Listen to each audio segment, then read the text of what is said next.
미국의 어느 지역에 악어를 키우는 악어 농장이 있다고 합니다. 악어 농장에서는 악어를 키워서 뭐 고기나 가죽도 팔 수 있지만 관광객들을 받아들여서 돈을 많이 번다고 하는데요.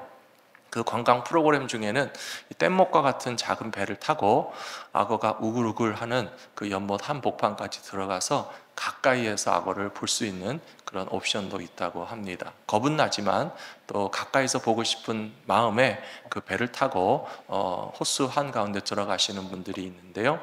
그 관광을 안내하는 분이 이렇게 이야기했습니다. 이 농장 주인이 악어를 키워서 돈을 많이 벌었는데 상금을 걸었습니다. 이 호수에서 뛰어내려서 헤엄쳐 나가시는 분에게는 100만 불을 드린다고 하니까 혹시 용기가 있는 분들은 한번 시도해 보시기 바랍니다 라고 광고를 했다고 합니다. 그러자 이렇게 위험한 일을 할 사람이 누가 있습니까? 라고 하니까 이미 상을 타 가신 분이 있다고 증거도 보여주고 하니까 사람들이 웅성웅성하기 시작했습니다. 그 순간에 어떤 남자분이 막 소리를 내더니 호수에 뛰어든 거예요.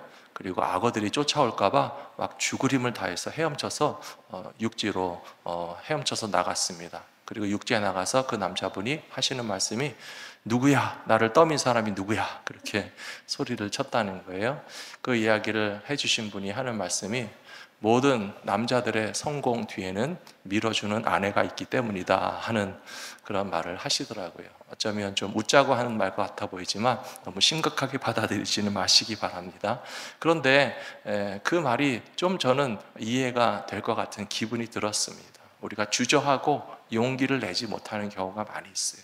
그리고 참 아버지들 생각이 또 났습니다. 얼마나 사력을 다해서 이 세상에서 가족을 위해서, 생존을 위해서 경쟁해서 또 실패하지 않기 위해서 아버지들, 아버지들뿐만이 아니죠. 어머니들도 가정과 자녀를 위해서 세상 가운데서 열심히 싸우며 일하시는데요. 용기를 내시고요. 억지로 떠밀려서 사는 것이 아니라 주님이 인도해 주시는 삶 달려가시는 믿음의 용사들 되시기를 축복합니다.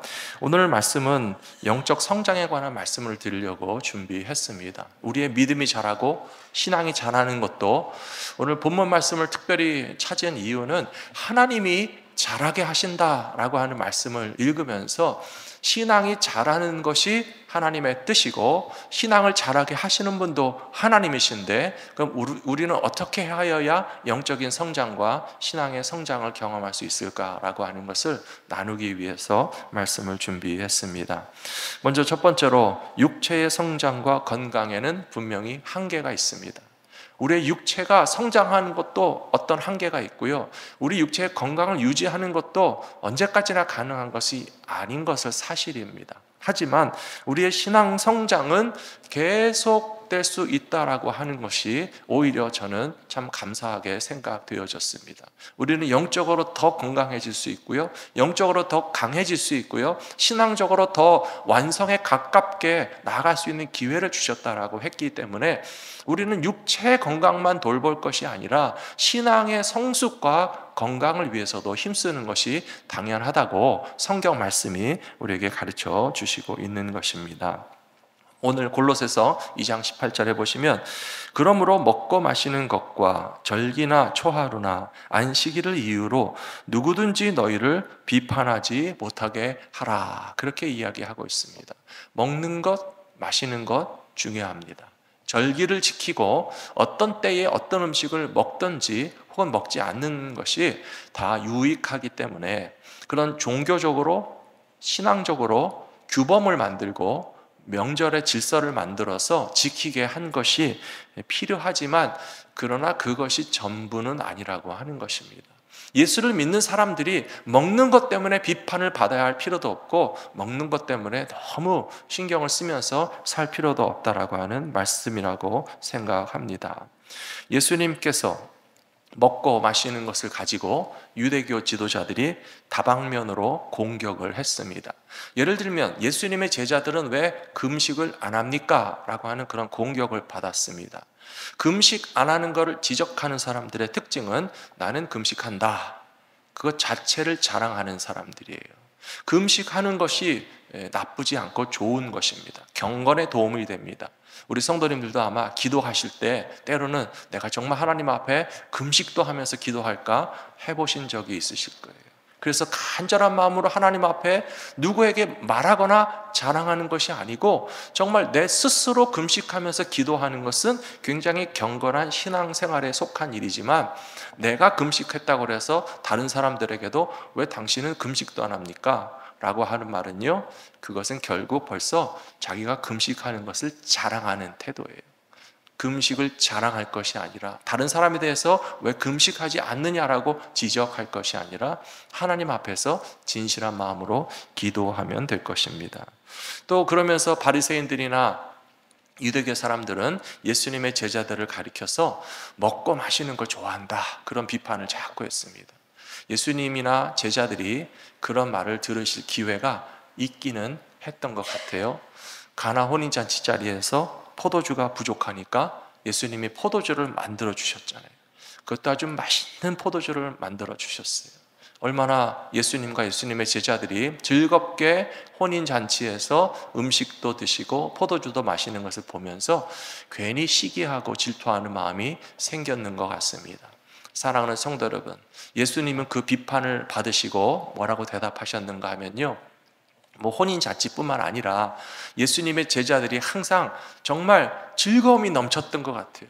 그래서 5,000명을 먹이실 때도 즐거움이 넘쳤고, 또 병든 사람이 고침을 받았을 때도 기쁨이 많았고, 혹은 세리와 같은 죄인이 회개하고서 천국 바라보고 예수님의 제자가 되었을 때 다른 사람들은 다 세리는 죄인이라고 지적하고 비판하고 상처 주지만, 오히려 회개하고 구원받은 그 세리, 텍스 컬렉터, 너무 기뻐서 예수님과 예수님의 제자들을 초대해서 함께 식사도 하고 하니까 기뻐하고 즐거워했거든요.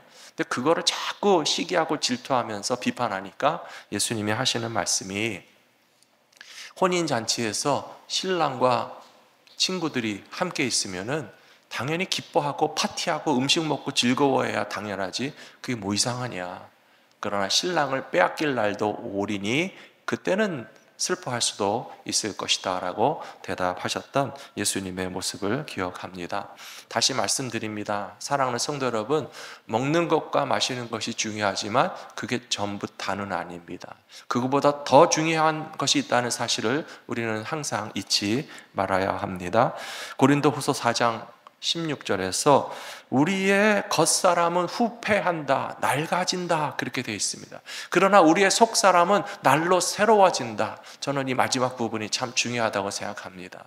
우리의 육신은 좀 늙어지실 수도 있고, 우리의 육체는 좀 건강이 나빠질 수도 있지만 속사람만큼은 날마다 새로워지실 수 있는 믿음의 사람들이 되시기를 축복합니다.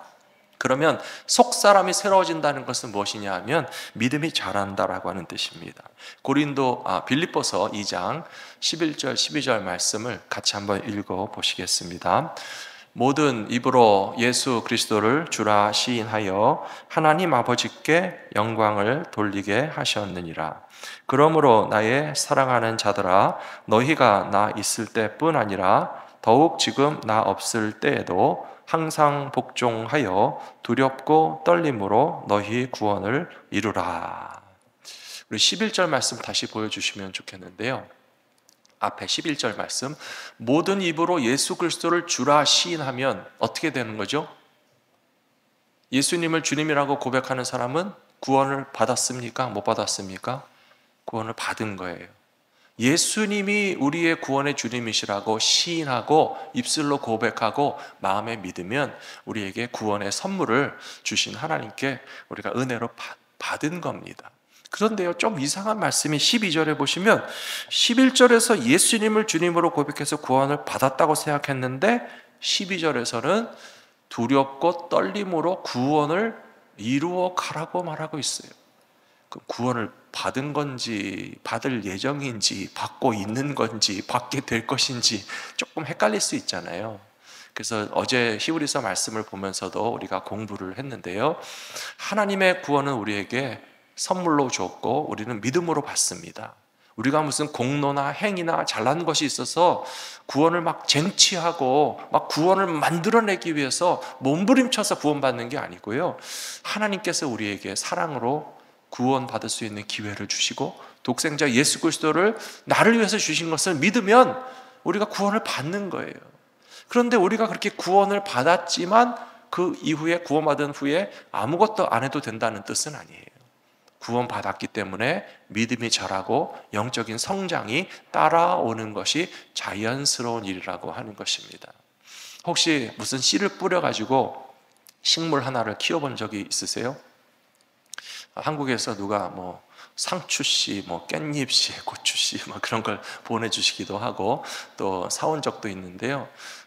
그 별로 키워본 적은 없지만 우연히 한번 해본 적이 있어요. 참 신기하더라고요. 상추씨를 이렇게 물에 담가놨는데요, 며칠 이렇게 덮어놓고 지나고 보니까 이렇게 싹이 텄어요. 그리고 잎이 자라고 뿌리가 나오는 거예요. 그래서 야, 신기하다, 평생 처음 해봤거든요. 근데 그게 정말 이렇게 잘 자랄 수 있는 환경을 만들어주니까 아주 깨알보다도 작았던 상추 씨가 잎이 나고 뿌리가 나고 자라면서 상추 잎이 생겼어요. 집에서 상추잎을 뜯어 먹어보니까 얼마나 재밌는지 모르겠어요. 믿음이라는 게 바로 그런 것이 아닌가 생각합니다. 씨가 생명이 있으니까 싹이 나고 뿌리가 나겠죠.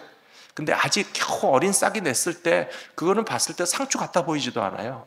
근데 그게 계속 자랄 수 있는 환경 가운데서 생명이 있으니까 잎이 더 커지고 뿌리가 내려가면서 제법 튼튼하게 상추의 모습을 갖추게 되자, 뭐 상추는 열매는 아니지만 잎이 자라서 사람이 먹을 수 있을 만큼 성장한 것을 보면서 오늘 말씀에 대한 이해가 저는 더 되었습니다. 씨앗이 싹만 나고 뿌리만 내도 생명은 있잖아요. 구원은 받은 겁니다. 하지만 그 상태로서 만족할 수 없잖아요. 잎이 더 자라야 되고 뿌리가 더 자라야 되고 줄기가 더 튼튼해져야 되고 완성을 향해서 나아가야 되는 것처럼, 열매가 있어서 구원받은 것이 아니고 구원을 받았기 때문에 열매를 맺어야 된다는 겁니다. 생명을 얻기 위해서 몸부림치는 것이 아니라 생명이 있다면 자라나는 것이 당연하다는 것입니다. 그래서 11절 말씀에서 먼저 예수님을 주님으로 신하는 고백과 신앙으로 구원을 받았지만, 그러나 어린 싹과 정말 생겨난 그런 새싹 같은 수준에 머물러 있으면 안 되는 것이고, 계속 자라나서 구원이 완성되는 수준으로 나아가는 것이 신앙생활이라고 가르쳐 주시고 있다고 생각합니다. 끊임없이 믿음의 성장을 이루어 가시는 저와 여러분 모두가 되시기를 부탁합니다. 그리고 두 번째로, 우리들의 신앙 성장에는 하나님의 뜻과 능력이 역사하신다는 사실을 알 필요가 있습니다. 19절 말씀 보시면요, 온몸이 머리로 말미암아 마디와 힘줄로 공급을 받고 연합하여 하나님이 자라게 하심으로 자라느니라. 오늘 이 말씀이 제 마음에 다가왔다고 말씀드렸잖아요. 하나님이 자라게 하신다고요. 얼마나 고마운 말씀입니까? 부모님들이 자녀를 키운다고 생각하지만 사실은 누가 자라게 하셨습니까? 하나님이 자라게 하신 거예요. 부모님들이 자녀를 낳기도 하고 먹이기도 하고 가르치기도 하고 입히기도 하고 보호하기도 했지만, 그러나 나중에 생각해 보니 하나님이 우리 자녀들을 자라게 하셨구나 라고 하는 것이 얼마나 감사한지 모르겠어요. 농부들이 농사를 지으면서 수고를 하십니다. 씨를 뿌리고 물을 주고 돌보면서 양분을 주고 곡식과 과일이 자라게 하는 노력을 농부가 하지만, 그러나 가만히 놓고 생각하면 누가 자라게 하셨습니까? 하나님이 자라게 하신 거예요. 우리의 신앙도 마찬가지입니다. 하나님께서는 분명히 우리의 믿음이 자라게 하신다. 골로새서 2장 19절에 나와 있잖아요. 하나님이 자라게 하심으로 자라나느니라. 그렇게 되어 있지만, 그렇다고 해서 그러면 우리는 아무것도 안 해도 되는가? 아니죠. 우리도 자라나는 일에 힘을 써야 됩니다. 사람이 해야 될 일이 있고 하나님이 역사하시는 부분이 있다라고 하는 것입니다. 고린도전서 3장 6절 7절에 보시면 사도 바울이 고린도 교회에게 말하기를, 나는 심었고 아볼로는 물 주었습니다. 자라게 하시는 분은 하나님이십니다. 심는 것 사람이 할 수 있고 물 주는 것 사람이 했지만, 그러나 고린도 교회 성도들의 믿음이 자라게 하신 분이 바로 하나님이 아니십니까? 라고 리마인드 시켜주면서 결국은 고린도 교회 성도들에게 믿음이 자라야 한다는 사실을 계속 가르쳐 주시고 있는 것입니다. 우리도 믿음이 자라기 위해서 어떤 일을 해야 될까요?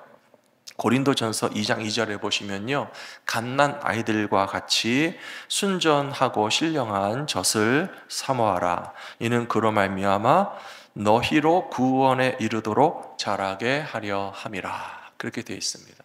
여기도 마지막 절에서 구원에 이르도록 자란다라고 하는 이 말씀의 의미는 이제 이해되셨죠? 제가 앞에서 설명드렸죠? 자라야 구원받는 게 아니라 구원받았으니까 자란다는 거예요. 이해되세요? 예, 이거를 헷갈리시면 안 됩니다. 신학적으로 되게 중요한 부분이기 때문에 어제도 오늘도 계속 말씀드리는 거예요. 구원에 이르도록 자란다는 것은 자라야만 구원이 완성된다기보다는 구원받았으니까 자라나는 게 당연하다는 것으로 이해하시는 게 더 정확하고요. 그 다음에 베드로전서 2장 2절 앞부분에서는 순전하고 신령한 젖이라고 하는 것은 바로 하나님의 말씀으로 훈련받고 하나님의 말씀으로 우리가 공급을 받아서 자라나는 것이 필요하다라고 하는 말씀입니다. 예수님께서 종려주일 지나고 나서 예루살렘 성에 들어가셨잖아요. 아침에 들어가셨는데 예수님이 아침에 시장하셨다, 배가 고프셨다, 그렇게 됐어요. 그리고 예루살렘에 들어가시기 전에 그 성문 밖에 무화과 나무가 있었어요. 그래서 무화과 나무를 이렇게 저렇게 헤쳐보시면서 열매가 있는지 찾으셨는데 열매가 없었어요. 그래서 너는 잎만 무성하고 멀쩡히 살아있는 나무가 왜 열매도 안 맺냐? 라고, 너는 내일부터 존재하지 않을 것이다. 예수님에게 저주받은 무화과 나무 이야기가 있어요. 그리고 아침에 들어가셨잖아요. 그래서 예루살렘에서 하루 종일 사역을 마치고 오후에 나와서 제자들이 보니까 아침에 예수님이 말씀하신 그 무화과 나무가 말라 죽어 있는 거예요. 깜짝 놀랐죠? 그리고 성경에 보시면 조금 더 충격적인 부분이 나와 있습니다. 그때는 무화과 나무가 열매 맺는 계절이 아니라고 되어 있어요. 여러분, 좀 충격적이지 않습니까? 왜 예수님 그렇게 하셨을까? 열매 맺을 계절도 아닌데 무화과 나무가 무슨 큰 죄를 졌길래 그렇게 열매 없는 무화과 나무에 대해서 예수님은 저주하셨고 말라 죽었을까? 오늘 말씀을 준비하면서 제가 다시 묵상해 보니까요, 우리에게 열매를 찾으신다는 사실이 느껴졌습니다. 우리가 예수님에게 무화과 나무같이 변명해야 될까요? 예수님, 무슨 말씀입니까? 지금 열매 맺을 계절이 아닌데 왜 나에게서 열매를 찾으십니까? 라고 변명하거나 핑계할 수도 있겠죠. 예수님이 그렇게 기회를 안 주시는 분은 아니라고 저는 생각합니다. 예수님의 또 다른 말씀에 보시면 예수님이 포도원 농부로 자기 자신을 소개하시면서 주인 되시는 하나님에게 이 포도나무가 열매를 올해 못 맺었는데 내년에는 열매를 맺을 수 있도록 물도 주고 보살펴주고 양분도 주고 기회를 주겠으니 잘라버리지 말고 포도나무를 좀 가만 잘 맡겨주십시오 라고 예수님이 말씀하시는 장면이 나와요.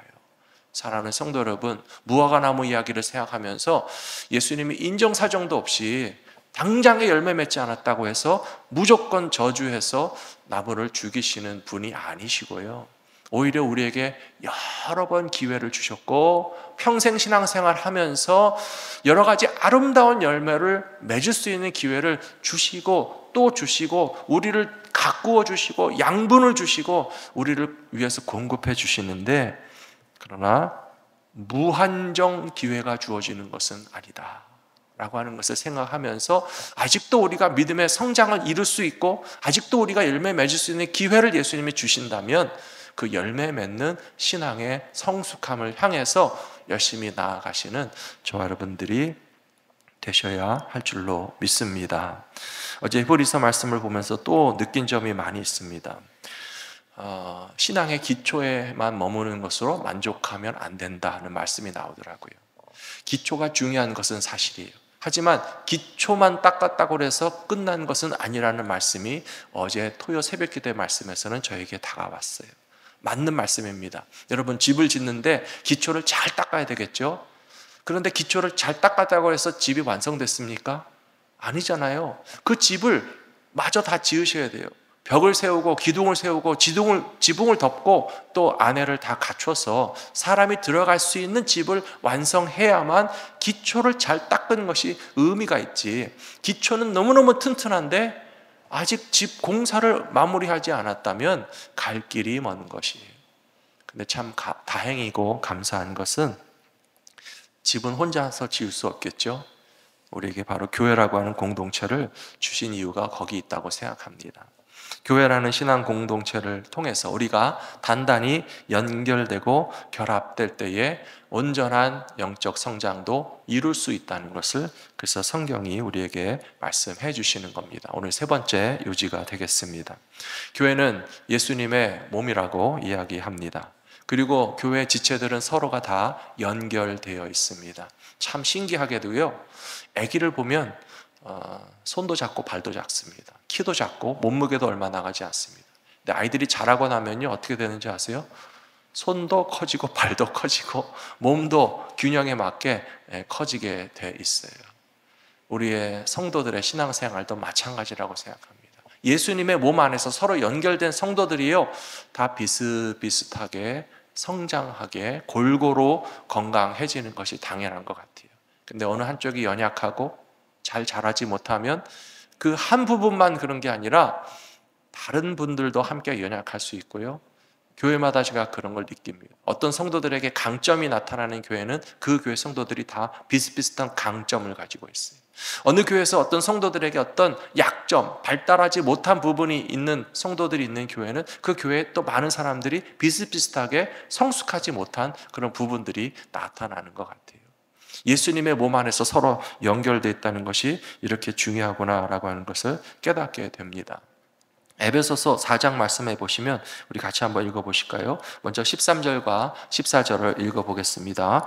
우리가 다 하나님의 아들을 믿는 것과 아는 일에 하나가 되어 온전한 사람을 이루어 그리스도의 장성한 분량이 충만한 데까지 이르리니 이는 우리가 이제부터 어린아이가 되지 아니하여 사람의 속임수와 간사한 유혹에 빠져 온갖 교훈의 풍조에 밀려 요동하지 않게 하려 함이라. 먼저 14절을 보시면 우리가 신앙적으로 유치한 어린아이, 미성숙한 수준에 머물러 있으면 안 됩니다.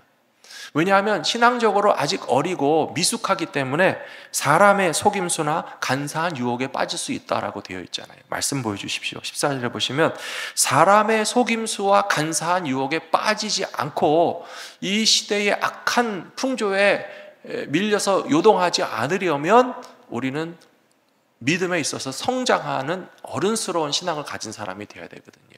근데 우리 믿음이 자란다는 것이요 그냥 무한정 방향 없이 어떤 모델과 설계도 없이 커져가는 것이 아니고요. 그 앞에 13절에 보시면 우리 믿음에는 모델이 있고 설계도가 있습니다. 모범이 있습니다. 그것은 뭐냐 하면 그리스도의 장성한 분량이 충만한 데까지 자라나는 거예요. 우리의 믿음이 자라나야 할 목표가 있고 모범이 있으신데 예수님을 닮아가기를 힘쓰시는 저와 여러분들이 되시기를 부탁합니다. 15절 16절에 보시면 오직 사랑 안에서 참된 것을 하여 범사에 그에게까지 자랄지라. 예수님에게만큼 커져야 된다고 자라나야 된다고 말씀하고 있죠. 또 예수님은 머리다라고 했는데 그것은 교회의 머리가 되신다는 것입니다. 그래서 16절에 보시면 그에게서 온 몸이 각 마디를 통하여 도움을 받음으로 연결되고 결합되어 각 지체의 분량대로 역사하여 그의 몸을 자라게 하고 사랑 안에서 스스로 세우느니라. 몸을 자라게 한다는 것은 뭐겠습니까? 교회가 다 같이 성숙하고 성장한다라고 하는 뜻이에요. 교회가 숫자적으로 어떤 규모적으로만 자란다라고 생각하지 마시고요. 제가 앞에서도 말씀드렸죠. 어떤 교회를 보면 성도들 가운데 장점을 가지고 있으면 그 교회 성도들이 다 비슷한 장점을 가지고 있어요. 어떤 교회를 보면 그 성도 가운데 좀 신앙적으로 아직 부족한 점이 있으면 비슷한 현상들이 그 교회에서 또 자주 발견될 수 있다라고 하는 말입니다. 그리스도의 몸이 자란다는 것은 교회가 자란다는 것이고 교회가 성숙한다는 것입니다. 우리 교회 성도님들이 믿음이 다 좋다 그러면 나만 좋은 게 아니고요, 우리 성도들이 다 이렇게 믿음이 아름다우니까 그 몸이 자라나서 예수 그리스도를 닮은 모습에 도달하게 될 때에 얼마나 큰 기쁨이 있겠습니까? 어떤 사람이 노래를 부르는 가수가 되고 싶다고 생각해 보십시오. 마이크를 잡고 노래만 부른다고 다 가수는 아니잖아요. 그래서 자기가 좋아하는 어떤 선배님, 선생님이 있으실 거예요. 나는 어떤 가수처럼 노래를 잘하고 싶다. 그래서 요새는 많은 젊은이들이요, 그 노래를 커버한다라고 하는데요, 들어보셨죠? 어떤 유명한 사람의 노래를 나도 부르는 거를 커버라고 그렇게 부르더라고요. 그래서 잘 부르는 사람의 노래를 자꾸 따라 부르게 되고 비슷하게 하게 되고 그 노래를 좋아해서 자꾸 부르게 되는데요, 나중에 무슨 칭찬을 받게 되면 당신이 부른 노래가 그 원곡 가수의 노래랑 정말 구분할 수 없을 정도로 노래를 참 잘하더라 라고 하는 칭찬을 받게 되면 얼마나 기쁘겠습니까? 아, 나도 이제 내가 좋아하고 존경하는 가수만큼 노래를 잘하게 됐구나, 성장하고 성숙하게 된 것이에요. 요리를 배운다고 생각해 보십시오. 칼만 잡고 요리한다고 처음부터 음식을 맛있게 잘할 수 있습니까? 내가 따라 배우고 싶은 정말 어떤 전문가의 레시피나 음식을 만드는 그 방법을, 혹은 그 가게 가서 먹어보고 나도 만들고 싶다 열심히 노력해서 어느 날 내가 만든 요리가 유명한 요리사의 음식과 구분할 수 없을 정도로 그렇게 맛있게 잘 만들게 됐다라고 하면 얼마나 뿌듯하고 기분이 좋겠습니까? 제가 지금 무슨 말씀 드리고 있는 거예요? 예수님을 닮아가자는 거예요. 우리가 가수가 되는 게 중요한 게 아니고 요리사가 되는 게 중요한 게 아니고 예수님을 닮아가는 것이 저와 여러분의 목표가 되어야 하고 그것이 바로 최고의 목적지가 되어야 할 줄로 믿습니다. 사랑하는 성도 여러분, 제가 보니 여러분들도 예수님을 닮으셨어요. 느껴지세요? 잘 모르시겠어요? 저는 아직 예수님의 발가락밖에 안 닮은 것 같지만 제 소원은 예수님을 닮기를 소원합니다. 옆에 계신 분들에게 좀 얘기해 주시겠습니까? 뭐라고 해야 될까요? 예수님을 많이 닮으셨네요. 그렇게 얘기해 주세요. 형제님, 자매님, 여러분들은 예수님 많이 닮으셨습니다. 예수님 더 많이 닮아가시기 바랍니다. 히브리서를 보니까 그런 말씀이 나와 있어요. 믿음의 주요, 온전하게 하시는 이인 예수를 바라보자. 무슨 뜻인지 아세요? 예수님을 그냥 바라만 보라는 게 아니에요. 예수님을 바라보면서 닮아가자는 뜻이에요. 그래서 우리가 예수님을 바라보면서 예수님을 닮아가는 것이 목표가 될 때에 우리의 믿음은 거기까지 성장하게 될 줄로 믿습니다. 아멘.